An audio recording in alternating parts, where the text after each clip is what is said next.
สบายดีทุกคนที่ต้องการจะเป็นตัวแทนร้าน AJ Sale หรือว่าร้านขายเสื้อใหม่แบบรับค่าคอมเป็นประสบการณ์การขายแบบใหม่เนาะที่ว่ายังบ่ทันมีร้านใดเฮ็ดได้เทื่อเป็นร้านทำอิฐเนาะสำหรับร้านเราเป็นร้านทำอิฐที่ว่าใช้ระบบนี้เนื่องจากว่าระบบนี้เป็นระบบที่เราเขียนขึ้นมาเองเฮ็ดขึ้นมาเองและกำลังพัฒนาอยู่แต่ว่าเราไปยังเบิ่งว่าจะมีคนสนใจบ่รู้สึกว่ามีคนสนใจโคตรหลายเลยทั้งๆที่ว่าแอปยังบ่ทันสมบูรณ์100%เด้อเนาะแต่ว่าเราจะมาสอนวิธีการใช้เพราะว่าแอปมันก็สามารถใช้ได้แล้วเบื้องพื้นฐานอาจจะมีอิหยังข้อผิดพลาดอิหยังต่างๆแหน่ก็บ่เป็นหยังเดี๋ยวมื้อนี้จะมาเว้าวิธีการใช้แอปตัวนี้เพื่อจะได้ขายเครื่องเพื่อจะได้มีวิธีการหาเงินแบบหลายช่องทางเนาะอันนี้ก็เป็นอีกตึมช่องทางหนึ่งก็คือได้รับค่าคอมมิชชันจากการขายเครื่องโดยเฉพาะเป็นเสื้อใหม่หน้าตาแอปของเราจะเป็นแบบนี้เลยนี่ประมาณนี้เนาะหน้าตาแอปของเราเด้อหน้าตาแอปสามารถเปลี่ยนภาษาอยู่บนนี้ได้เด้อสามารถเบิ่งสินค้าอย่างต่างๆมีคนถามว่า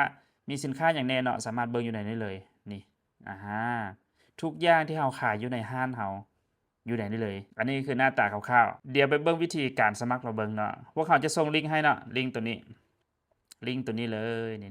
ๆๆๆลิงก์ตัวนี้เลยหรือว่าเอาบอนอยู่พินนี่ก็ได้เนาะเข้าไปลิงก์มันจะเข้าไปหน้าการสมัครแอปตัวนี้ยังบ่ทันมีให้ดาวน์โหลดอยู่ใน App Store หรือว่าอยู่ใน Google Play เท่าเนาะมันเป็นเว็บแอปเท่านั้นเพราะว่ายังอยู่ในขั้นตอนการพัฒนาอยู่ในอนาคตพวกเขาจะเอาขึ้นอยู่ใน App Store แล้วก็ Google Play ให้สามารถดาวน์โหลดได้เนาะตอนนี้ใช้แบบเว็บแอปไปก่อนเวลาที่ว่าเรากดเข้ามาลิงก์เนาะพวกเขาจะเห็นหน้านี้ก็คือการสมัครตัวแทนค่าคอมมิชชันเนาะให้เราใส่ชื่อไปเลยเนาะว่าเราจะใส่ชื่อหยังสมมุติว่าใส่ชื่อข้อยเนาะใส่ชื่อเสือเบอร์โทรศัพท์229080อีเมลนี่ใช้อีเมลแท้เด้อเพราะว่าอีเมลนี้จะมีการยืนยันอีกเทื่อหนึ่งเนาะใช้อีเมลไปเลยอีเมลเรารหัสผ่านนี่ใช้2เทื่อเนาะข้อยจะใช้รหัสผ่าน2เทื่อเด้อใช้2เทื่อเพื่อว่าเวลามันผิดมันจะเตือนเราเนาะโอเคตกกันแล้วยอมรับเนาะแล้วก็กดเข้าสมัครตัวแทนเติม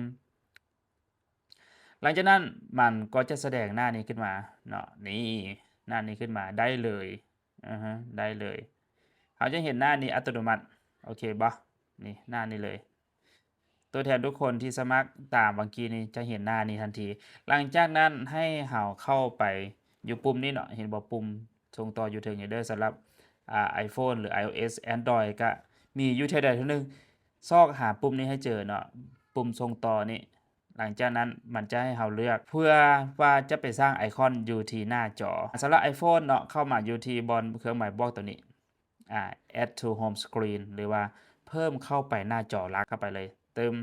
หลังจากนั้นมันจะเป็นจังซี่ให้เราตั้งชื่อค่อยตั้งชื่อจังซี่เนาะตั้งชื่อแนวใดก็ได้โอเคกด add หรือว่ากดเพิ่มบนนี้มันก็จะขึ้นมาเนาะนี่มันก็จะขึ้นมาทันทีเลยเป็นแอปจังซี่นี่แอปตัวนี้ที่ว่าหาก็เพิ่มขึ้นมาเมื่อกี้เนาะ จะเป็นแอปหน้าตาเสือๆจังซี่เลยเป็น Tiger POS ให้เรากดเข้าไปเลยหลังจากเข้าแอปมาเขาก็จะเห็นหน้าตาเป็นแบบนี้เนาะหน้าตาเป็นแบบนี้เลยนี่สามารถเปลี่ยนภาษาได้เด้อเปลี่ยนภาษาได้นี่โอเคตัวนี้ก็คือเราได้แอปแล้วเราได้แอปแล้ว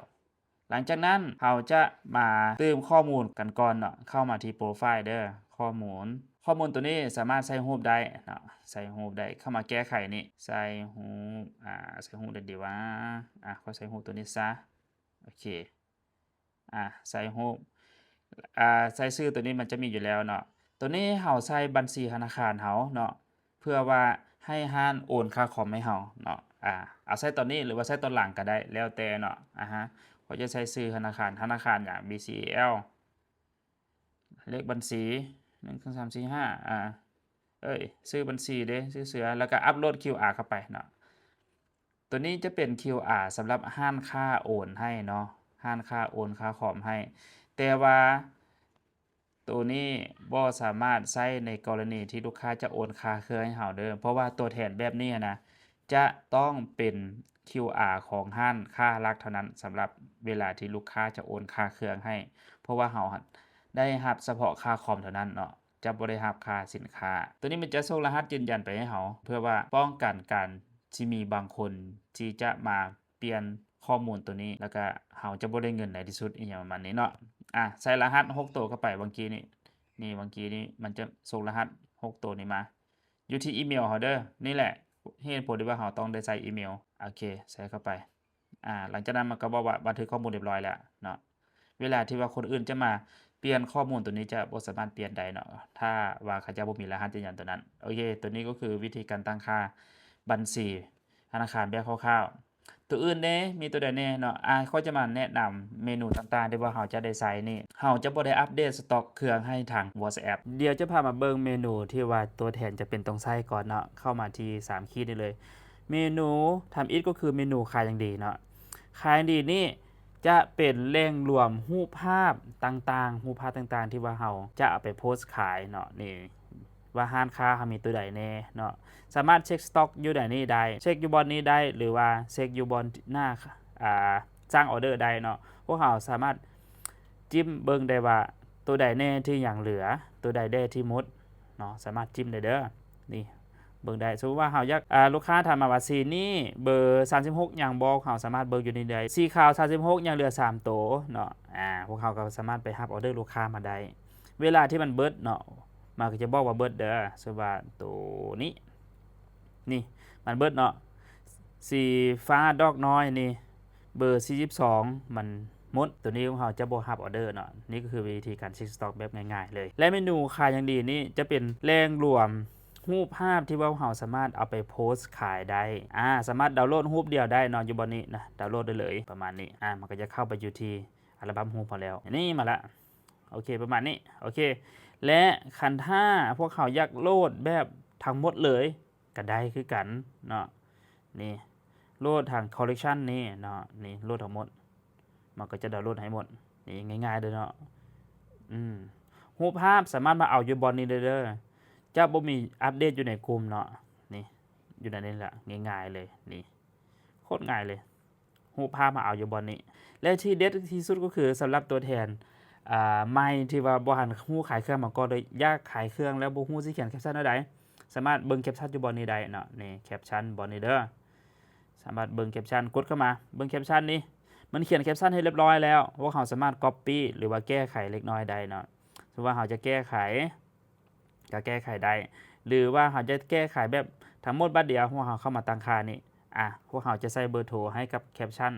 มันจะเปลี่ยนให้ทั้งหมดเลยเนาะสมมุติว่าของค่อยเนาะก็เป็ด229080ที่อยู่ห้านเด้มีลิงก์ Facebook บ่ซื้อห้านเด้ซื้อห้านของค่อยอาจจะเป็นคำว่า SJ Seal โอเคประมาณนี้สามารถใส่แฮชแท็กได้มันจะขึ้นในเบิดเลยเห็นบ่นี่ๆอยู่ข้างลุ่มเลยนี่หลังจากนั้นพวกเราก็สามารถก๊อปได้เนาะตัวนี้เป็นภาษาไทยปนภาษาลาวพวกเราลองเปลี่ยนออกใหม่แล้วก็ลองสร้างโดย AI ใหม่ตัวนี้ทีมงานของเรากำลังแก้ไขอยู่เนาะเพราะว่าแปลภาษาบ่ทันได้ 100% เด้สามารถ copy แล้วก็ไปโพสต์ได้เลยมาหารูปใหม่แล้วก็บ่จำเป็นต้องทักหาร้านว่ามีรูปบ่มีสินค้าใดแน่ให้ขายนะเลือกอยู่ในบอทนี้ได้เลยนี่เอามาโพสต์ได้เลยเห็นบ่ง่ายๆจังซี่ถามว่าพวกเขาจะเอารูปมาแต่ไสและอยู่ในร้านค้านั่นน่ะมันมีสินค้าตัวใดแน่บ่จำเป็นต้องถามเลยเนาะสามารถเบิ่งอยู่ในนี้ได้เลยมีทุกอย่างภายเน็ตไว้มันก็จะขึ้นรูปให้ไว้เด้อเวลาที่ว่าร้านค้ามีสินค้ามาใหม่มันก็จะขึ้นอยู่บนนี้แหละสินค้าตัวใดมาใหม่บ่เนี่ยพวกเราสามารถเบิ่งมาใหม่นี่ได้นี่ตัวใดมาใหม่สินค้าตัวใดขายดีมันก็ขึ้นอยู่บนนี้เนาะสินค้าตัวใดลดราคาบ่มันขึ้นอยู่บนนี้เลยเด้อสำหรับเมนูขายอย่างดีเป็นคลังซื้อสำหรับเอาไปโพสต์ลงใน Facebook หรืออีกอย่างก็แล้วแต่ที่ว่าเราถนัดเนาะเอาไปโพสต์ได้เลยและหลังจากที่เราได้ออเดอร์จากลูกค้ามาแล้วเราจะมาสร้างออเดอร์เพื่อส่งให้ร้านค้าแนวใดจะบ่ได้ส่งทางแชทเด้อบ่ได้ส่งทางแชทแบบทั่วไปแบบที่เราเคยใช้มาเด้อสำหรับใครที่ว่าเคยขายมาแล้ววิธีการส่งออเดอร์ให้ร้านค้าก็คือเข้าไปบอนนี้เลยบอนสร้างออเดอร์อยู่รูปนี้เนาะสร้างออเดอร์นี่บอนนี่มันก็จะให้เราเลือกว่าเราขายสินค้าตัวใดสมมุติว่าค่อยขายสินค้าตัวนี้ไปเนาะนี่สินค้าตัวนี้สีขาวซะสีขาวเบอร์40 1โตออเดอร์ใดออเดอร์นั้นเด้อบ่ให้มารวมกันเด้อสมมุติว่าออเดอร์นี้ลูกค้าคนนี้เขาเจ้าสร้าง2โตมีตัวนี้แน่กับตัวนี้แน่มันก็จะขึ้นมาแบบนี้เนาะมี TU ผู้ส่งนี่ก็คือเป็นร้านค้าหลักอยู่แล้วเป็นร้านอาหารอยู่แล้วออเดอร์นี้เป็น COD บ่หรือว่าจ่ายแล้วเนาะมันจะสรุปเงินให้เราเต็มอยู่บนนี้เลยเนาะแต่ว่าเวลาเราไปโพสต์ขายนะพวกเขาสามารถโพสต์ขายในราคาที่แตกต่างได้แต่บ่ให้เกินกำหนดที่ร้านค้าตั้งไว้ตัวนี้คือออโต้สินค้า2อย่างนี้ทั้งหมด 600,000 กับ10,000กีบเขาจะใส่คำว่าจ่ายแล้วค่าจ่ายแล้วนี่มันจะให้แนบสลิปโอนเงินแต่ว่าคันถ้าเป็น COD เก็บปลายทางมันจะบ่ได้ให้แนวสลิปโอนเงินเพราะว่าคันถ้าจ่ายแล้วเนี่ยนะลูกค้าต้องจ่ายค่าเครื่องให้กับบัญชีห้านค้าเท่านั้นบ่แม่นบัญชีของตัวแทนคันถ้าเอาบัญชีของตัวเองไปให้ลูกค้าจ่ายแม่นบ่ถูกต้องเวลาที่ว่าเราต้องการให้ลูกค้าจ่ายก่อนต้องเป็นบัญชีของห้านค้าเท่านั้นเพราะว่าเราจะบ่ได้เอาค่าเครื่องของเราจะเอาค่าคอมมิชชั่นแม่นบ่คันถ้าเราเอาบัญชีของเราไปก็ถือว่าผิดกฎเนาะพวกเขาจะบ่ให้ขายเครื่องต่อคันไผจะให้ลูกค้าโอนและแม่นต้องเป็นบัญชีของร้านค้าเด้อคันถ้าเลือกจ่ายแล้วมันจะให้แนบสลิปอยู่บนนี้เนาะแนบสลิปบนนี้เลยแต่ว่าคันถ้าเป็นเก็บปลายทางให้เข้าไปอยู่บนนี้เลือกขนส่งเนาะบัดนี้ค่อยจะเลือกเป็นอนุสิทธิ์ลูกค้าคนนั้นซื้อหยังซื้อ BB เบอร์โทรของเราเขาใดอันนี้ example เด้อสาขาขนส่งเป็นสาขาใดสาขาผ้าขาวไสธานีนครหลวงพวกเขาสามารถก๊อปมาใช้ได้เนาะเวลาที่ว่าลูกค้าบอกที่อยู่มานะโอเคหลังจากนั้นให้เฮามาใส่หมายเหตุตัวนี้ใส่หรือบ่ใส่ก็ได้เนาะแต่ที่ต้องใส่แท้ๆก็คือตัวนี้รูปแชทลูกค้าเนาะเวลาที่ว่าเฮารับออเดอร์ลูกค้ามานะพวกเขาจะต้องได้แนบตัวนี้เข้าไปเพื่อยืนยันว่าออเดอร์ตัวนั้นเป็นออเดอร์แท้มาจากลูกค้าแท้ๆบ่เป็นออเดอร์ทิปนี่ตัวอย่างแชทเด้อตัวอย่างแชทบ่เป็นของแท้นี่ประมาณนี้อยู่ด้านรูปมันก็จะสรุปให้เฮาว่าค่าเครื่องทั้งหมดเท่าใดจำนวนจักรายการมี2ชิ้นเนาะอยู่บนนี้มี2รายการและค่าคอมที่เฮาจะได้รับนั้นเท่าใดตัวนี้ค่าคอมแม่นตัวละ 7,000 กีบเนาะตัวละ 7,000 กีบ2ตัวก็จะได้ 14,000 กีบโอเคนี่ประมาณนี้วิธีการสร้างออเดอร์ส่งให้ร้านค้าเดี๋ยวมันจะสรุปค่าคอมที่เฮาจะได้รับให้พร้อมเนาะหลังจากที่ว่าเฮาเติมข้อมูลอีกอย่างเสร็จสับเรียบร้อยแล้วให้เข้าไปยืนยันออเดอร์ตึงยืนยันออเดอร์นี้จะส่งไปให้ร้านค้าเนาะนี่พวกเขาจะเห็นสถานะแบบนี้เลยออเดอร์ของเขาก็คือมื้อนี้ได้1ออเดอร์แล้วมีข้อมูลรายละเอียดแนวใดเนาะสามารถเบิ่งได้เลยนี่อีกอย่างประมาณนี้ค่าคอมมิชชั่นที่เราจะได้รับ 14,000 โอเคแต่ว่าค่าคอมมิชชั่นนะจะบ่ได้ทันทีหลังจากที่เราสร้างออเดอร์เรามาเบิ่งอยู่ข้างหน้ารักของเราเบิ่งว่าตอนนี้เราได้ค่าคอมมิชชั่นเท่าใดมันจะสรุปให้เราอยู่บนนี้เลยเด้อแต่ค่าคอมนี่นะยังบ่สามารถถอนได้เทื่อเด้อจนกว่าร้านค้าจะยืนยันตัวแทนต้องเฮ็ดอีหยังแน่เนาะหลังจากที่ว่าได้รับออเดอร์มาแล้วตัวแทนต้องได้ตามลูกค้าให้ไปรับเครื่องเนาะต้องได้ตามลูกค้าถ้าลูกค้าคนนั้นบ่ไปรับเครื่องหรือว่าออเดอร์นั้นถูกตีกลับค่าคอมมิชชั่นนี้จะถูกลบทันทีหลังจากที่เราได้รับออเดอร์มาแล้วร้านค้าก็จะมายืนยันว่าออเดอร์นะได้แพ็คหรือบ่เดี๋ยวค่อยจะไปยืนยันออเดอร์นี้ว่าเป็นออเดอร์ได้แพ็คเด้อเพราะว่าตัวนี้นะมันเป็นออเดอร์ใหม่อยู่เดี๋ยวค่อยจะไปยืนยันหลังจากที่ว่าเราสร้างออเดอร์เรียบร้อยแล้วเนาะออเดอร์นั้นก็จะส่งไปให้ทางร้านค้าก็จะเห็นทันทีว่ามีออเดอร์จากผู้นี้มาเด้อร้านค้าจะแพ็คให้ร้านค้าก็จะแพ็คสินค้ากระถ่ายรูปพร้อมนี่เนาะตัวนี้สมมุติว่าเป็นรูปที่ว่าแพ็คแล้วเนาะกดไปยืนยันว่าแพ็คแล้วเนาะนี่แพ็คแล้วโอเคแพ็คแล้วหลังจากแพ็คแล้วนี่ก็ยังบ่ทันได้ค่าคอมเทื่อเจ้าต้องไปตามลูกค้าแพ็คแล้วแสดงว่าส่งแล้วแม่นบ่พวกเราออเดอร์นี้จะขึ้นมาอยู่ที่เมนูติดตามลูกค้าออเดอร์นี้เพื่อให้เราไปตามลูกค้าคันถ้าบ่ตามแล้วเราจะบ่ได้ค่าคอมเด้พวกเราต้องได้ตามลูกค้าให้ลูกค้าไปรับเครื่องคันถ้าลูกค้ารับเครื่องแล้วพวกเขาจะมายืนยันอยู่บนนี้อย่าลืมว่าพวกเขาบ่สามารถตัวร้านค้าได้ว่าในกรณีที่ลูกค้าบ่ไปรับเครื่องแต่เรามากดยืนยันนะพวกเขาสามารถกวดสอบได้และคันถ้าพวกเขากวดสอบเห็นหลายเทื่อว่าตัวแทนคนนี้ตัวเขาว่าลูกค้าไปรับทั้งๆที่ว่าเครื่องถูกติดกลับนะเกิน3เทื่อหรือว่า5เทื่อไปตัวแทนคนนั้นจะบ่สามารถขายกับพวกเขาได้และก็ค่าคอมมิชชั่นที่ว่าสร้างมานะพวกเขาจะลบที่หมดเลยก็คือจะบ่ได้รับค่าคอมมิชชั่นใดๆทั้งนั้นเลยหลังจากที่ลูกค้าไปรับเครื่องให้เฮามากดยืนยันบนนี้เลยโอเครับเครื่องเรียบร้อยหลังจากที่ว่าเฮากดยืนยันว่ารับเครื่องเรียบร้อยนะพวกเขาก็จะได้ค่าคอม 100% ทันทีเนาะสามารถถอนได้เลยพวกเขาจะเบิ่งค่าคอมแล้วก็จะไปถอนเงินได้อยู่ไสถอนเงินก็คือเข้าไปอยู่ที่เมนูกระเป๋าเงินมันจะขึ้นมาให้เราเห็นจำนวนเงินทั้งหมดที่เราสามารถถอนได้มีเท่าใดสิว่าตัวนี้มี 14,000 เนาะแต่ว่าบ่สามารถถอนได้เทื่อเพราะว่าร้านค้าตั้งขั้นต่ำว่าจะต้องฮอด 100,000 กีบก่อนจึงจะสามารถถอนได้เพราะว่าการโอนเงินแต่ละเทื่อนี่ร้านค้ามีค่าใช้จ่ายค่าโอนอีหยังต่างๆนะจะถอนตลอดบ่ได้จะต้องให้ฮอด 100,000 กีบก่อนจึงจะสามารถถอนได้คันถ้าถอนได้แล้วพวกเขาเข้ามาบ่นี้ขอถอนเงิน 100,000 100,000 ตัวนี้ใช้ข้อความหรือว่าบ่ใช้ก็ได้ตัวนี้คันถ้าเฮาครบแล้วมันสามารถกดส่ง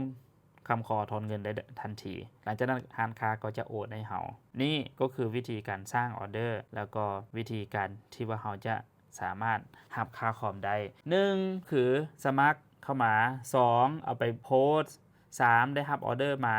4หลังจากรับออเดอร์มาร้านค้าแพ็กให้เรียบร้อยแล้วส่งให้เรียบร้อยแล้วพวกเขาต้องตามลูกค้าให้ลูกค้าไปรับเครื่องถ้าบ่รับเครื่องแล้วพวกเขาจะบ่ได้ค่าคอมหลังจากนั้นพวกเขาจะยืนยันว่าลูกค้าไปรับเครื่องหลังจากยืนยันแล้วร้านค้าก็จะไล่ค่าคอมให้เขาแบบ 100% แล้วก็สามารถถอนได้ทันทีหลังจากครบ 100,000 กีบเนาะโอเคนี่คือวิธีการใช้คร่าวๆตัวแคมเปญที่หัวนี้เป็นอันนี้เป็นแซมเปิลเด้อบ่หันใช้งานจริงเทื่อตัวนี้ในอนาคตพวกเขาจะมีการสร้างแคมเปญเพื่อเป็นการแข่งขันว่าตัวแทนคนใดสามารถสร้างยอดขายได้สมมุติว่าจะตั้งมาว่า 1,000 ออเดอร์ภายใน3เดือนเนี่ยนะก็จะได้รับ iPhone อีกอย่างประมาณนี้พวกเขาจะมีแคมเปญอีกอย่างแบบนี้ตลอดหรือว่าตัวแทนคนใดขายได้ 1,000 ออเดอร์ภายใน3เดือนได้รับคำ1บาทอีกอย่างประมาณนี้ก็จะมีเนาะแต่ว่าตอนนี้บ่ทันมีเด้อตัวนี้มันเดโมไผที่ว่าต้องการอยากสร้างรายได้อยู่ล่ะหรือว่าเป็นนักเรียนนักศึกษาอยู่บ่ทันมีเวียกเฮ็ดอยู่แต่ว่าอยากขายเครื่องแต่ว่าบ่มีทุนสามารถมาขายเครื่องกับพวกเขาได้เจอปัญหาหยังในการใช้แอปเนาะสามารถทักมาสอบถามปัญหาอยู่ที่กลุ่ม WhatsApp ได้เด้อ